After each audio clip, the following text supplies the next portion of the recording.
meron po tayong pinagmamalaking chicken pastil. Sino na po nakakain ng chicken pastil?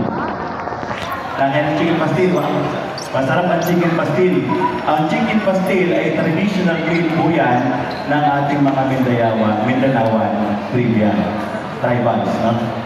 So, yun po yung ipagmamalaki po natin ngayon. Pwede po kayo mag-pre-taste sa spot natin. Marami pong klaseng food na masasarap na pwede niyong matikman.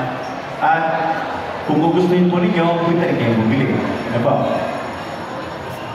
So, napapansin niyo po ito, mayroon kaming chili garlic. Ang aking tatay nga pala, siya po yung talagang nagpasimulong ng chili garlic doon sa probinsya namin.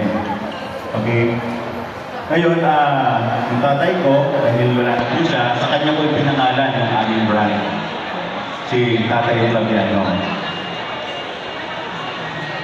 Okay. Kaya na kayo dyan. Kaya na kayo dyan, ha?